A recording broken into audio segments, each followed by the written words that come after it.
Warning: this video is based on a true story. While there are no graphic pictures, the following video describes physical abuse, kidnapping, assault, and murder, which may be disturbing to some viewers. Viewer discretion is advised. It's high school graduation, one of the greatest days in any student's life. It's June 1992, and two graduates, Susie Streeter and Stacy McCall, have just graduated from the local Kickapoo High School in Springfield, Missouri. They would go about their evening hitting a couple of graduation parties around town. They would return home late that night to find Susie's mother asleep, having nodded off, leaving the TV in her bedroom on. It's well past 2 a.m., and the girls slip out of their clothes and get ready for bed. They plan to get up early the next morning and head to Whitewater, a water park an hour south in a town called Branson, Missouri. But they would never make it there, because at some point between bedtime and 7 a.m., all three of these ladies would simply vanish. And within 24 hours, the three would be reported missing. The home would become a crime scene, and the whole town would start frantically looking for these ladies. Where were they, and who could do such a thing? Well, we're going to talk about that because it still remains a mystery some 30 years later.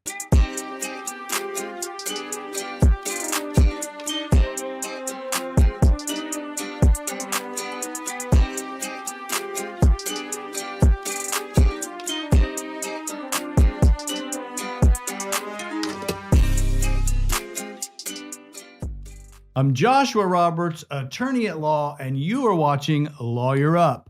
In today's episode, we are going to take a look at the disappearance of the Springfield Three. And this video is another video that hits close to home, as it happened in Springfield, Missouri, where I was living and attending college at the time. So we're going to look at the facts, we're going to look at the evidence, and we're going to view some actual crime scene photographs. We are going to discuss what is known, what is unknown, and then we're going to look at potential suspects. In doing so, we will examine the potential whereabouts of these ladies. And finally, we will look at the various theories about what happened. And ultimately, I'm going to give you my opinion as to the theory that makes the most sense about who was involved and where these women might be today. All in today's episode. If you like the episode, smash that like button for me. If you got something to say, you got a comment, put it in the comment section below. And if you haven't subscribed to the channel, what are you waiting for? Hit that subscribe button, hit that notification bell so that you're notified every time Lawyer Up uploads. So come with me to Springfield, Missouri, which is the home of Bass Pro Shops and Springfield-style cashew chicken. It's 1992, and Springfield boasts a population of about 140,000 people. It's not a small town, but it has a small town feel because it's safe and has an extremely low crime rate. So let's talk about three of its citizens. Cheryl Elizabeth Levitt, age 47 at the time, was a single mother to a Bart and a Susie Streeter. Levitt was twice divorced and had originally moved to Springfield from Seattle in 1980 to make a new start in the Midwest. She and Susie were close, but the relationship with Bart was volatile. Levitt was a hairdresser by trade and well-liked in the community. She had just moved to 1717 East Delmar Street in the spring of 1992. And in her spare time, she was fixing up the home and refinishing and repainting some old furniture. In fact, on the night in question, she had returned home to do some wallpapering after the graduation ceremonies. Her daughter, Suzanne E. Streeter, Susie, lived with her on Delmar and attended Kickapoo High School. She was 19 at the time, an extrovert that sported bleach blonde hair and brown eyes. She drove a little red car with personalized plates that read Sweeter. She was employed at a local theater, but planned to attend beauty school and be a hairdresser like her mother. Her close friend, Stacy McCall, also lived in Springfield with her parents, Stu and Janice McCall. She was 18, also having a little red car, and was working at a local gym with plans to attend Southwest Missouri State University, SMS, in the fall of that year. And so there they were, sitting in Hammond Student Center on the campus of SMS. It's Saturday, June 6th, 1992, 4 p.m., and graduation was starting. Stacy and Susie in their cap and gown, Levitt in her floral pattern dress. Graduation would end about 6 p.m., with Cheryl telling friends that she was headed home to do some wallpapering around the house. And the girls, diplomas in hand, planned to hit some graduation parties that evening and had plans to go with friends to Whitewater, a water park in Branson, Missouri, the next morning. And so the two girls left graduation with their entire lives ahead of them. Stacy went home and had dinner with her family, including photographs in her cap and gown in the backyard. Susie would go home with Cheryl to pack her clothes for the evening and the next day's adventures. Both girls in their separate vehicles then headed to the town of Battlefield, Missouri, a little suburb of Springfield. They met at a friend's house, Janelle Kirby, and then walked to a nearby party at the house of a kid named Brian Joy.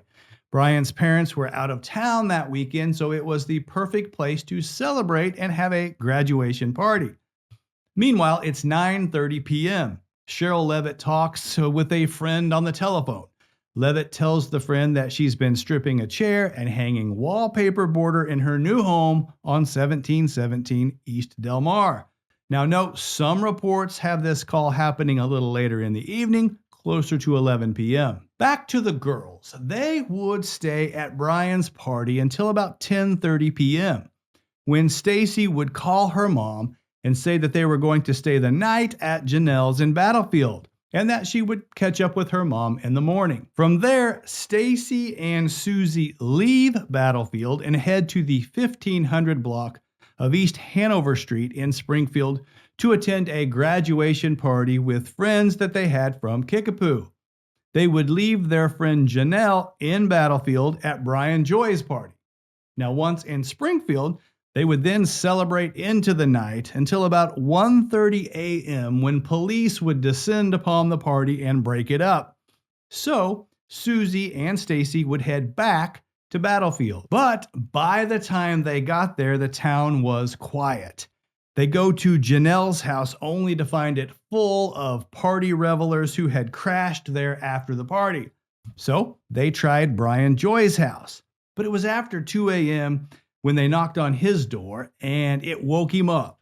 And in his own words, Brian would say, "I was asleep and I was a little pissed off, and I told them they couldn't stay." So, with nowhere to stay, the girls decided to head back to Springfield. And this is one place where these stories diverge again.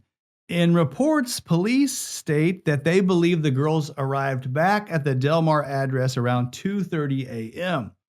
Others say they went to George's Steakhouse, which is an all-night diner in town, famous for being an after-bar hangout for people who want to get some food and sober up. A server would say that the girls were there between 2:30 and 3:30 a.m. before they headed back to Susie's home, which was a short distance away. Regardless of the exact time, they walk in the door. Cheryl Levitt is asleep in her bedroom, TV is still on. And the girls leave it because that's the way Cheryl liked to sleep. Her eyeglasses and a book set on the bedside table next to her bed. And from there, the girls slip out of their clothes to sleep, and they get into bed. And between 4 a.m. and 7 a.m., something would happen that has baffled law enforcement for over 30 years, as these three would essentially vanish, never to be seen or heard from by their loved ones again.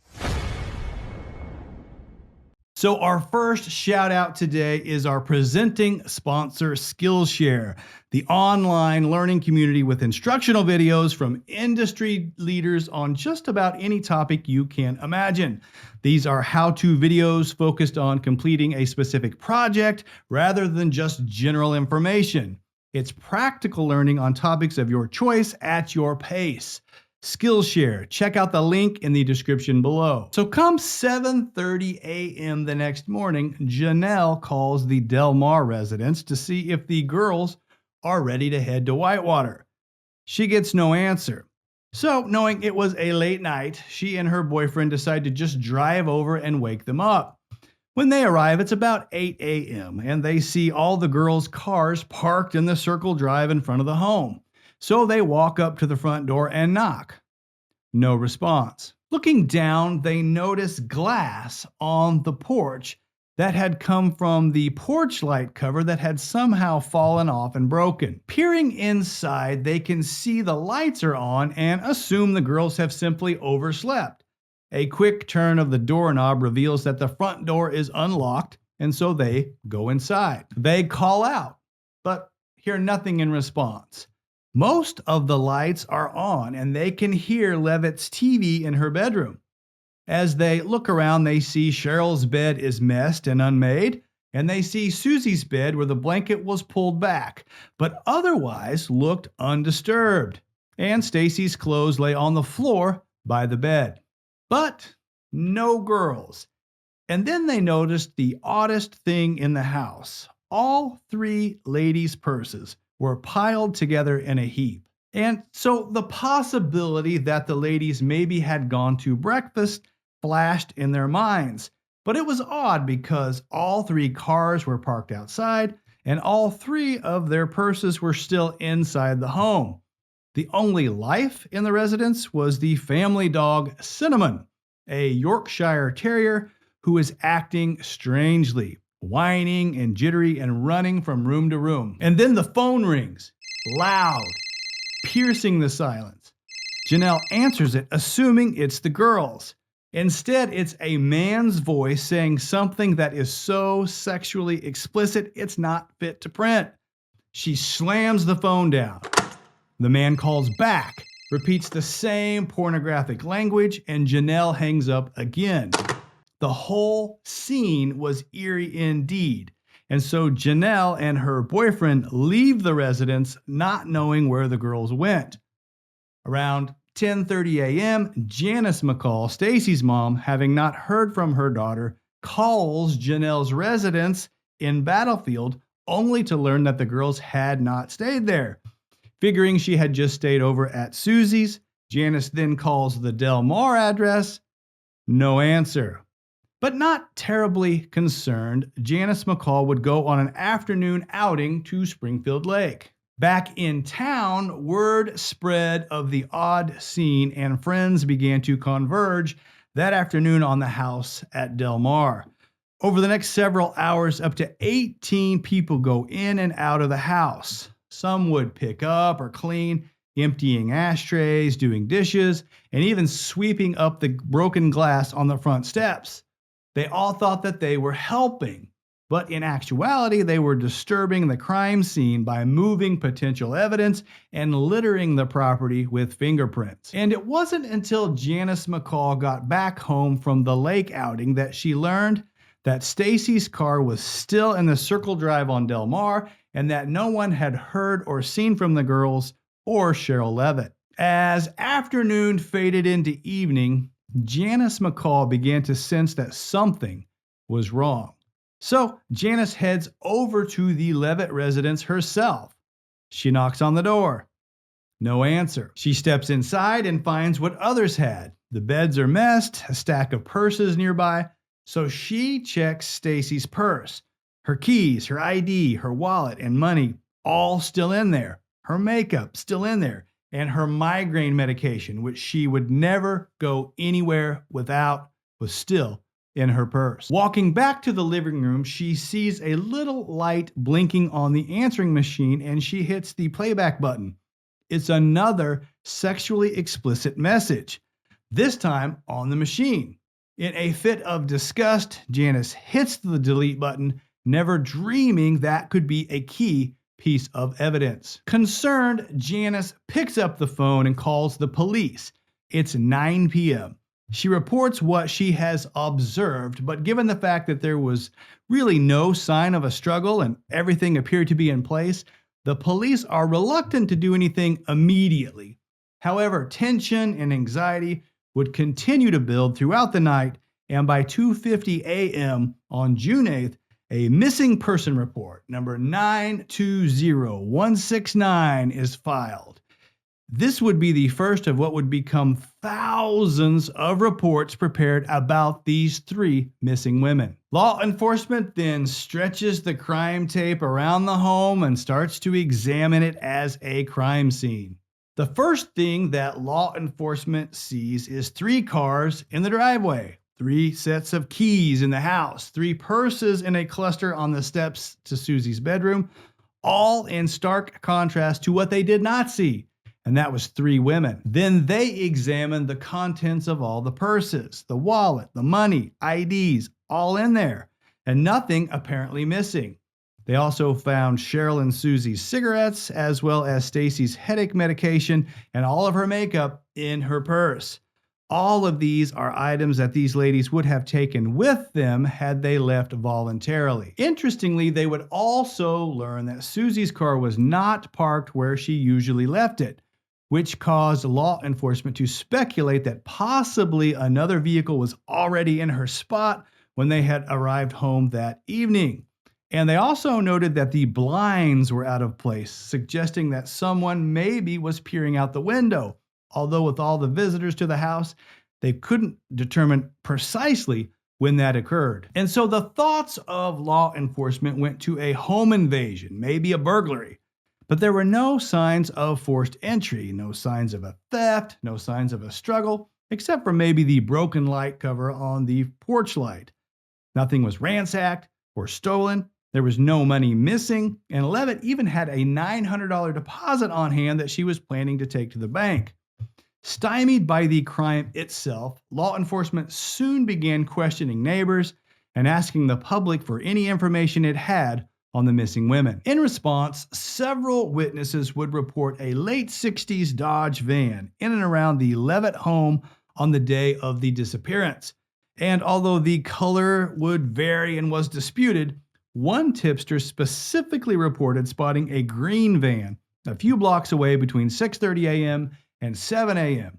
The witness reported overhearing a male voice speaking threateningly to a female driver matching Susie's description. Police would then actually purchase this van similar to the one at issue and place it out in front of the police station during the investigation. From there, the police began questioning anybody and everybody that had contact with these girls in the days before they vanished.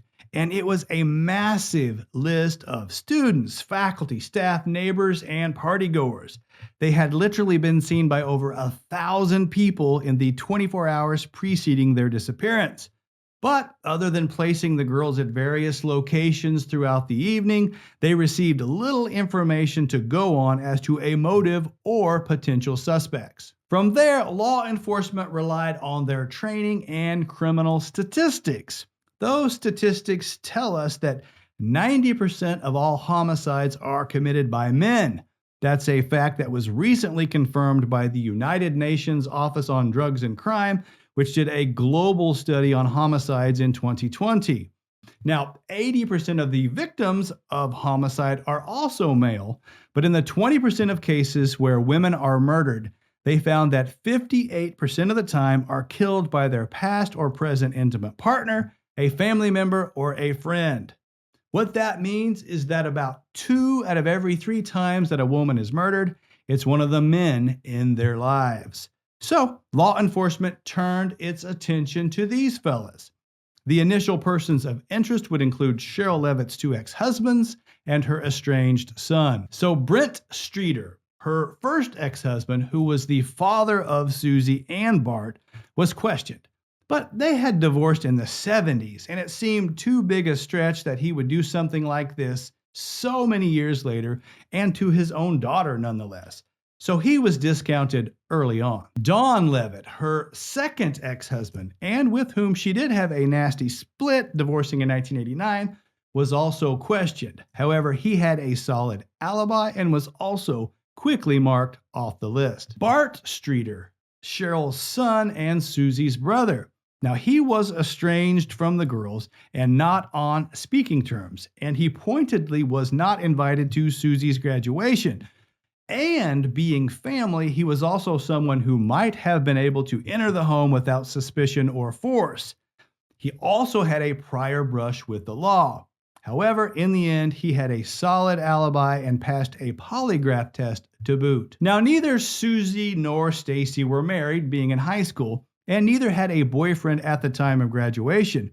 But Susie did have a prior relationship with a rough character, Dustin Rekla, an ex-boyfriend who had a checkered past. He had connections with the Galloping Goose Motorcycle Club, an infamous biker gang familiar with both violence and crime during this time period.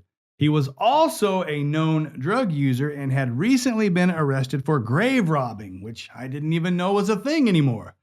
Anyway, as the story goes, Rekla had taken a hit of acid and decided to break into a Springfield mausoleum where he and some buddies stole $30 worth of gold tooth fillings from a skull. Interestingly, in February of 1992, Cheryl Levitt had given a statement to investigators regarding Rekla's potential use of her car in the grave robbery.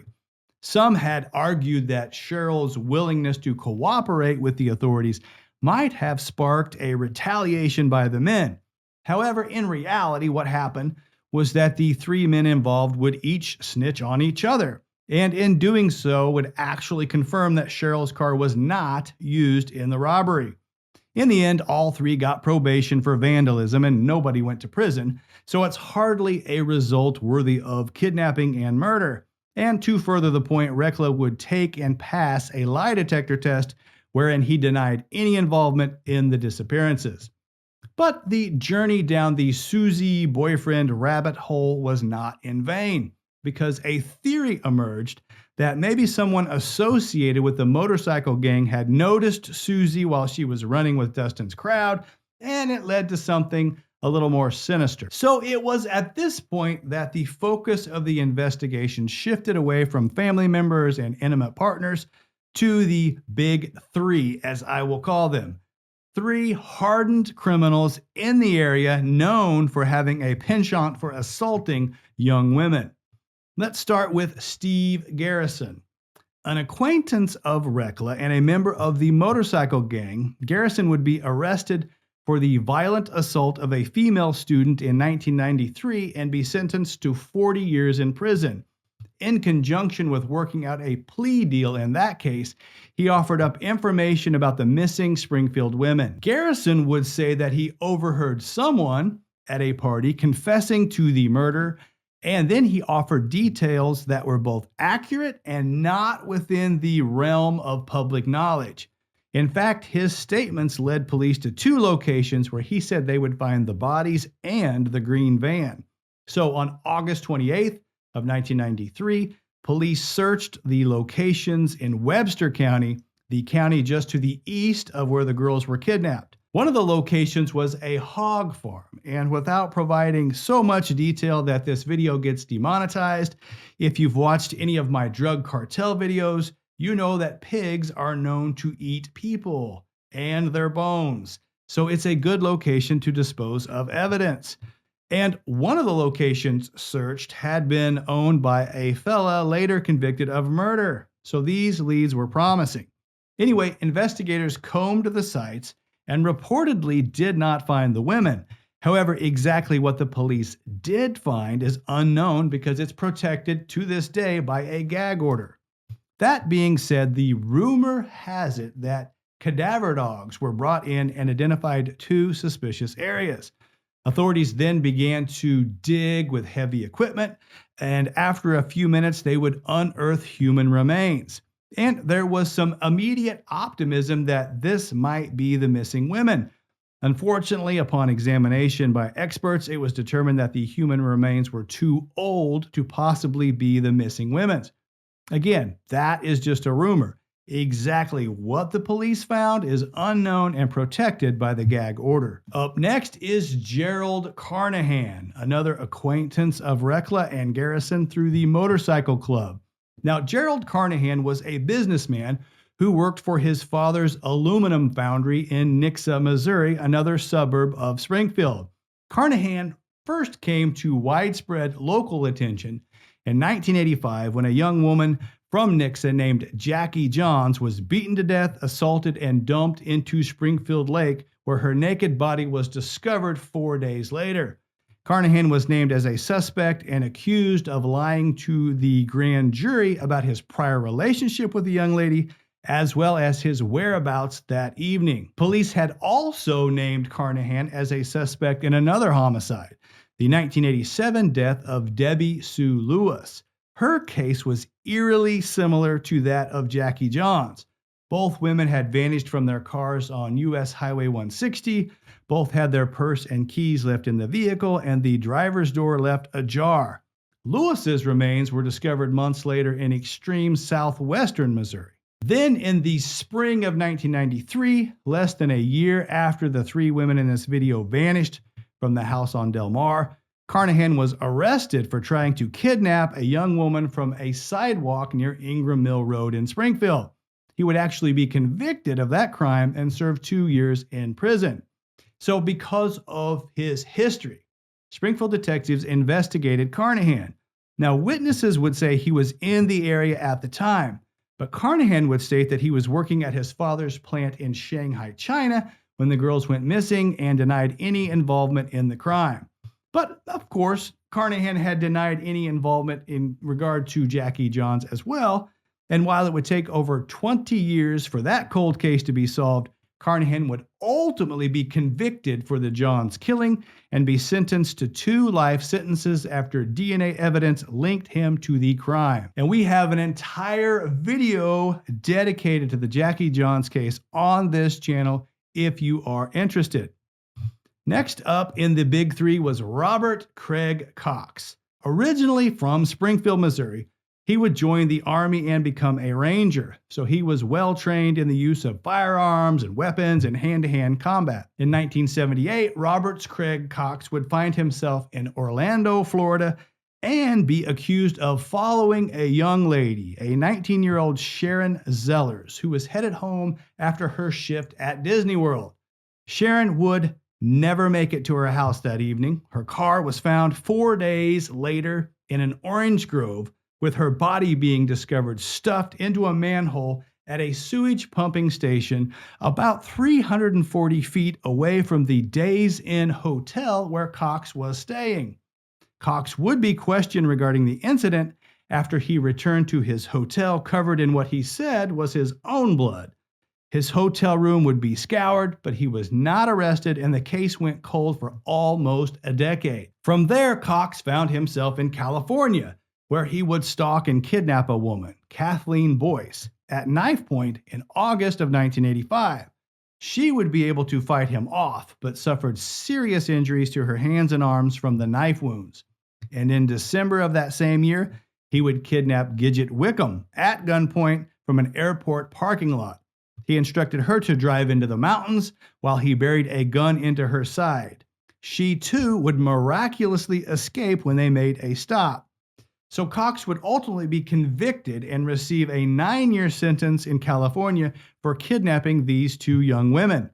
And when he was finally released from prison in California, he was taken back to Florida to stand trial for the kidnapping and murder of Sharon Zellers. At trial, the coroner would state that she was beaten to death with a blunt object, and while DNA wasn't a thing back then, blood type was. And Cox and Zellers, they had different blood types. Interestingly, in Zellers' car, law enforcement would find Cox's blood type. And in Cox's hotel room, they would find Zellers' blood type. At trial, the jury would also see a boot print from the area where the body was discovered that was identical to the military boots Cox was wearing that night. Law enforcement would also testify that they found Cox's hair on the passenger seat of Zellers' car. And although it took a decade, in 1988, Cox would be convicted by the jury and sentenced to death for the abduction and murder of Zeller.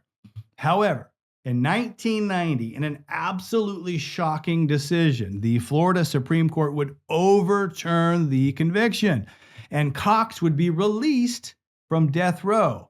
That didn't happen very often. An outraged juror would write a letter to the Supreme Court wherein she stated, quote, "Robert Cox is a killer, and he will kill again because you have provided him that opportunity," end quote. So, following his release from death row, Robert Craig Cox returned to his childhood home, Springfield, Missouri, where he started working at Reliable Chevrolet. And that's where he befriended a man, Stu McCall. Yep, that's right, Stacy McCall's dad. So he knew the family and had seen Stacy at his father's place of employment. And he was familiar with Susie through her boyfriend's ties to the motorcycle gang. And so, due to his criminal past and obvious connection to these girls, police questioned him about the 3 missing women in 1992.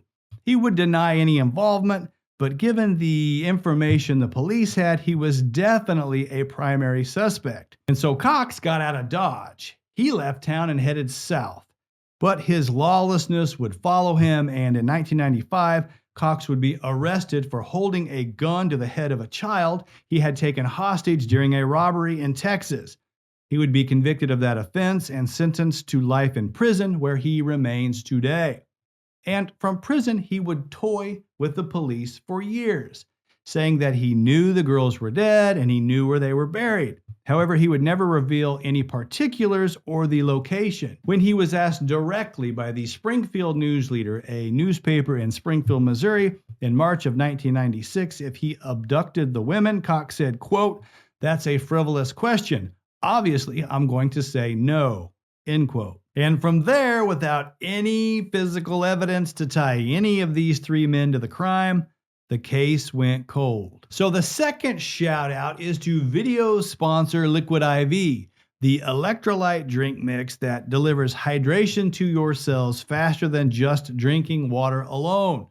This hydration and energy multiplier is way better than Gatorade. Make your water work harder. Give it a try. The link to order is in the description below this video. In December of 1992, the story of the missing women was aired on America's Most Wanted, and an unknown person called the show with key facts from the case that police would later state were not public knowledge. The caller then disconnected when the show attempted to patch them through to police, and they never called back.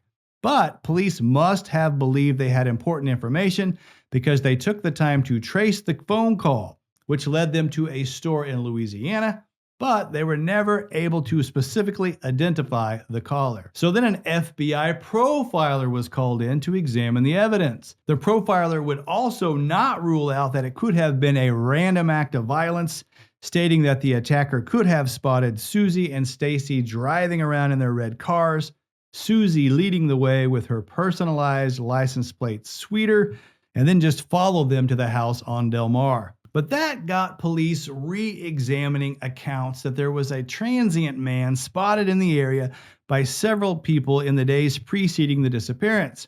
He was described as a white male, mid-30s, 150 pounds, shoulder-length brown hair with a full beard.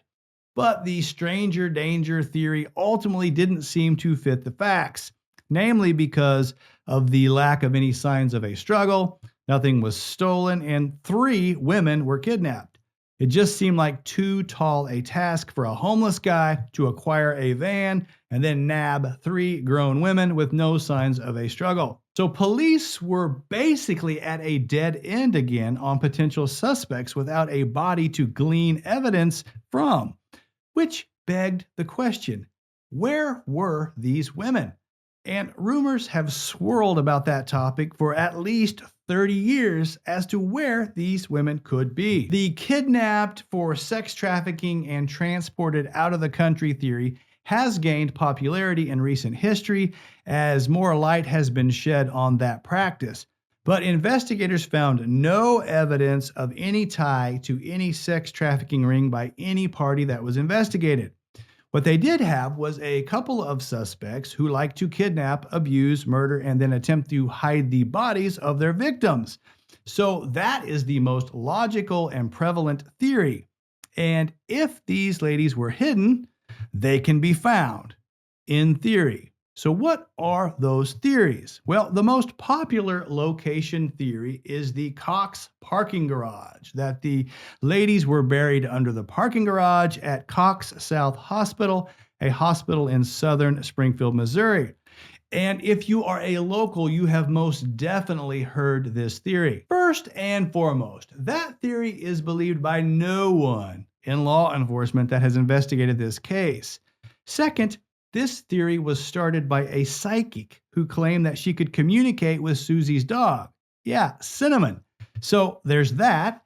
And the theory really didn't gain any traction at all until 2007, when crime reporter Kathy Baird investigated the claim. So Baird claimed that she used ground-penetrating radar and identified 3 anomalies, the correct size and shape for the 3 missing women.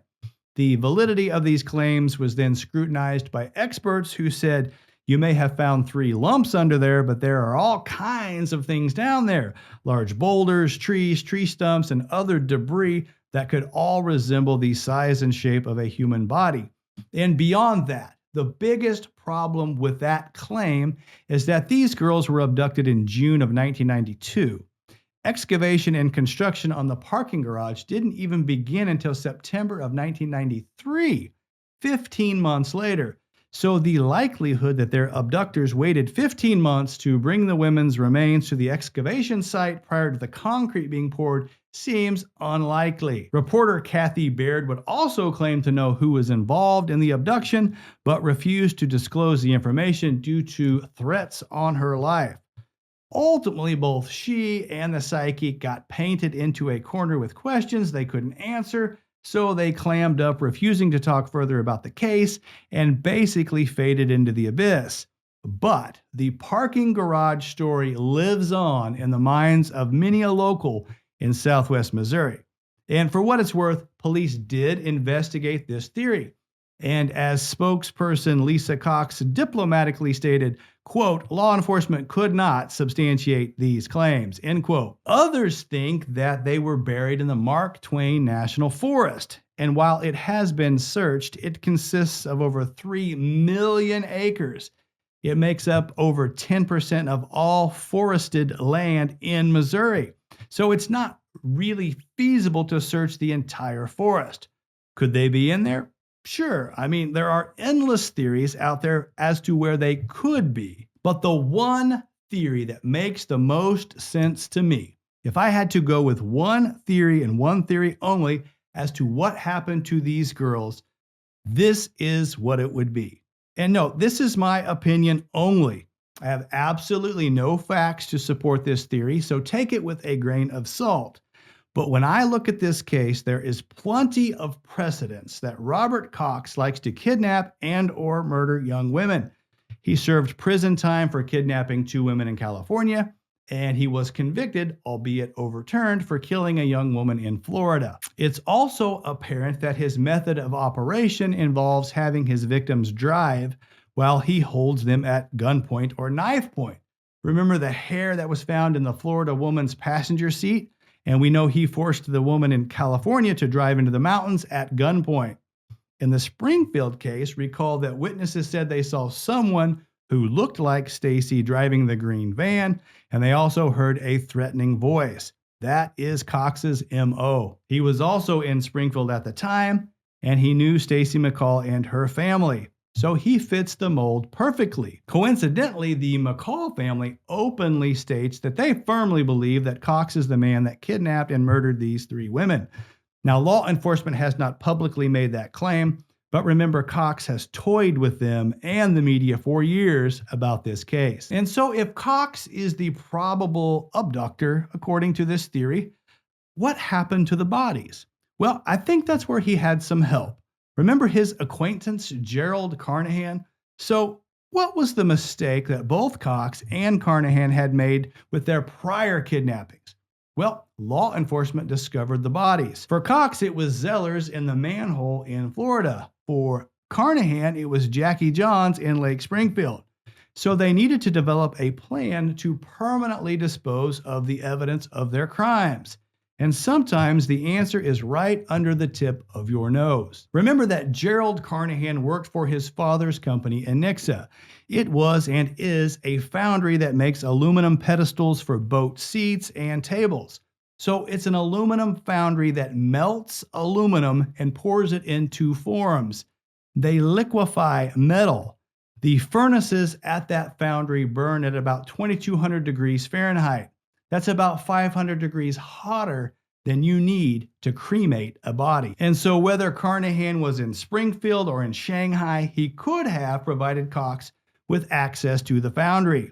And if these ladies' bodies were placed into one of those furnaces at the foundry, no trace of them would remain. They would be gone forever. So is that what happened to them? Well, who knows? But it is as logical a theory as I have come across in researching this video. But again, that is simply an opinion. There are no actual facts to support any of it. And remember, no one has been charged in connection with the disappearance of these women. That being said, there are several people who think that authorities should just charge Robert Cox with the murders and see what happens. They know that he kidnaps and murders young women. And what is known about the abduction style that he uses seems to fit this case. He was in Springfield at the time, and he knew the McCalls. Those reasons alone should be enough to convince a jury, albeit circumstantially, of his guilt, right? Well, no. And there's 3 reasons why. Number 1, they have no body. To prove a murder, you have to prove the victim is actually dead, which usually requires a body. Now, there are exceptions where there is testimony or evidence to explain the absence of the body, like the witness saw the victim killed and then they dumped the body at sea or whatever. In this case, authorities have neither. They have no body and they have no explanation for its absence. They can prove that the women are missing, but they can't prove beyond a reasonable doubt that the women are actually dead. That's problem number 1.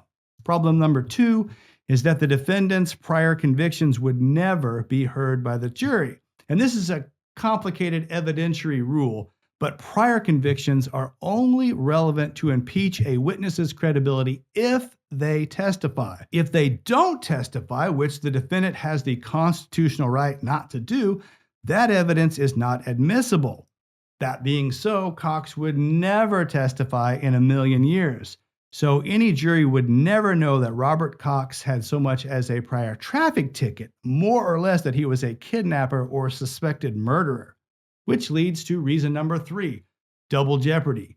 If you charge somebody and you take the case to trial and lose, it's over. You can't try them again for the same crime. That violates the Constitution. You only get 1 strike, so you don't want to swing and miss. However, since there's no statute of limitations on murder, rather than try to convince a jury of the murder of 3 women they can't prove are dead by a guy that they can't prove did it, they simply wait. They wait for potential evidence to surface. Will that ever happen? Who knows?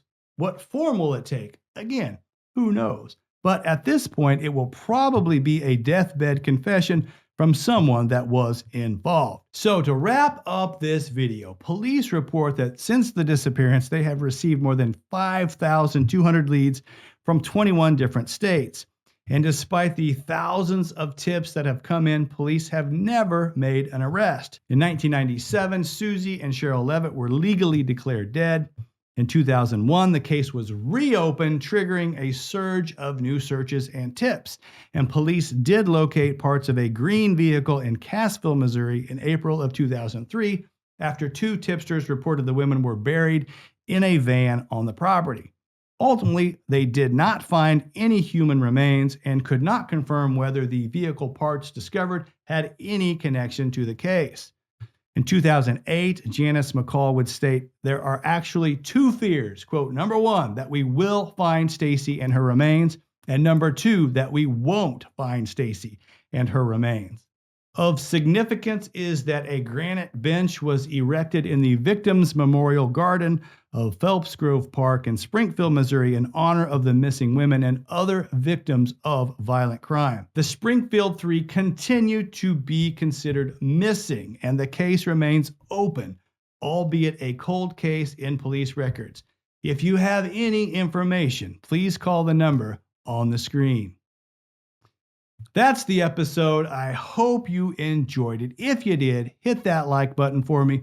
If you got a question, you got a comment, put it in the comment sections below. And if you haven't subscribed, smash that subscribe button. I appreciate it very much. My name is Joshua Roberts, attorney at law, and you've been watching Lawyer Up.